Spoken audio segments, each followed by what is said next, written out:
जीवन का वास्तविक रहस्य, जब आप कुछ चाहते हैं तो पूरा ब्रह्मांड उसे हासिल करने के लिए आपकी मदद के लिए साजिश करता है। यही ईश्वर का प्रसाद है। जय श्री राम बंधु, स्वागत है आपके चैनल में। बंधु, आज कहानी के माध्यम से आपको बताऊंगा कि प्रभु कृपा और प्रार्थना में बड़ी ताकत होती है। प्रार्थना में बहुत ताकत होती है। कहते हैं सच्चे दिल से की गई प्रार्थना ईश्वर जरूर सुनते हैं। उस प्रार्थना के बल पर ईश्वर सही समय पर सही व्यक्ति को मदद के लिए भेज ही देते हैं। ऐसा ही एक दृष्टांत प्रस्तुत है। अभय को उसके प्रशिक्षण के लिए नासिक जाना पड़ा। वहां उसे एक गुरुकुल में ठहराया गया। गुरुकुल का नियम था, हर रोज सुबह 1 घंटा प्रार्थना करनी पड़ती है। अभय नास्तिक था। उसने बोला, गुरुजी आप मुझे इस नियम के लिए बाध्य न करें। गुरुजी ने समझाया कि प्रार्थना में बहुत शक्ति होती है, लेकिन अभय नास्तिकता नहीं माना। गुरुजी ने कहा, एक दिन तुम्हें प्रार्थना की शक्ति का एहसास जरूर होगा। उसने इस बात को हंसी में उड़ा दिया। कुछ दिनों में उसका प्रशिक्षण खत्म हो गया और वह वापस चला गया। 15 साल बाद वो कामयाब व्यापारी बना। सब कुछ था, सुंदर पत्नी और बच्चे थे। एक रात वह घबराहट के कारण उठ गया। उसका ध्यान गुरुजी की तरफ गया। उसका मन गुरुजी को मिलने का हुआ। अगले दिन सुबह उसने गुरुकुल में फोन किया तो पता चला कि गुरुजी ठीक से चल नहीं पाते, सुन नहीं पाते। उसने सोचा गुरुजी से मिलकर आता हूँ, पर उनके लिए क्या उपहार लेकर जाऊँ। फिर उसने निश्चय किया कि चल नहीं पाते तो अच्छी सी छड़ी ले जाता हूँ, सुन नहीं पाते तो सुनने की मशीन ले जाता हूँ। अगले दिन सुबह जब गुरुकुल पहुंचा तो प्रार्थना चल रही थी। गुरुकुल के संचालक ने बताया कि प्रार्थना गुरुजी के लिए चल रही है। गुरुजी चल नहीं पाते तो डॉक्टर छड़ी की मदद से चलने के लिए कहा है और सुन नहीं पाते तो सुनने की मशीन लगाने को कहा है। गुरुजी कहते हैं, गुरुकुल का एक भी पैसा मुझ पर खर्च नहीं होगा और ना ही कोई किसी को देने को बोलेगा। उनका मानना है कि अगर भगवान को लगेगा कि मुझे सचमुच इसकी जरूरत है तो वह किसी न किसी को मेरी सहायता के लिए अवश्य भेज देंगे। बात करते करते वो गुरुजी के कमरे में पहुंचे। उसने गुरुजी को प्रणाम किया, उनका हालचाल पूछा। उसकी नज़र गुरुजी की मेज पर पड़ी। डॉक्टर की पर्ची पड़ी थी।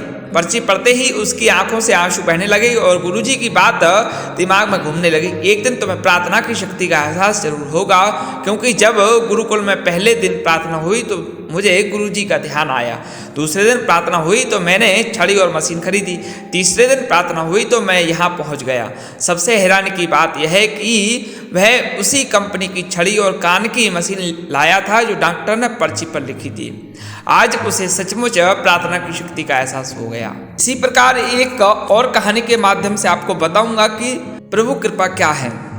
एक व्यक्ति रात के 9 बजे लगभग अचानक उसको एलर्जी हुई और घर पर दवाई नहीं, ना ही उस समय घर में उसके अलावा कोई और था। श्रीमती जी जो है दिल्ली गई हुई थी और वह अकेले थे।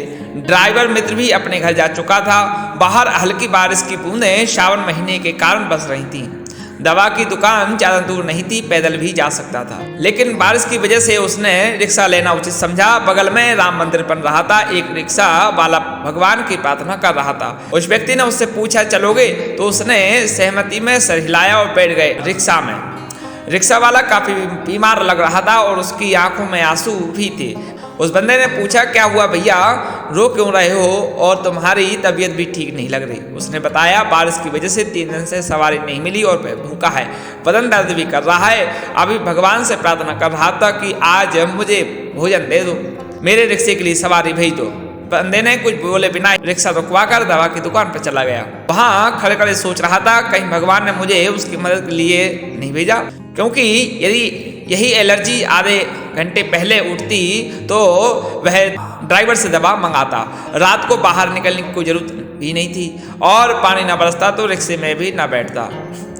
मन ही मन वह भगवान को याद किया और पूछ ही लिया भगवान से, बताइए मुझे क्या आपने रिक्शे वाले की मदद के लिए भेजा है? मन में जवाब मिला, हाँ। उसने भगवान को धन्यवाद दिया। अपनी दवाई के साथ रिक्शे वाले के लिए भी दवा ली। बगल के रेस्तरां से छोले भटूरे पैक करवाए और रिक्शे पर आकर बैठ गया।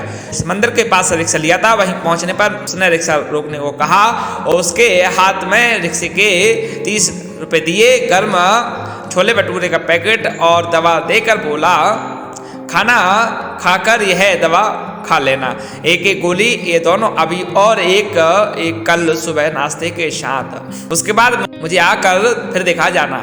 रोते हुए रिक्शे वाला बोला, मैंने तो भगवान से तो रोटी मांगी थी, मगर भगवान ने मुझे छोले भटूरे दे दिए।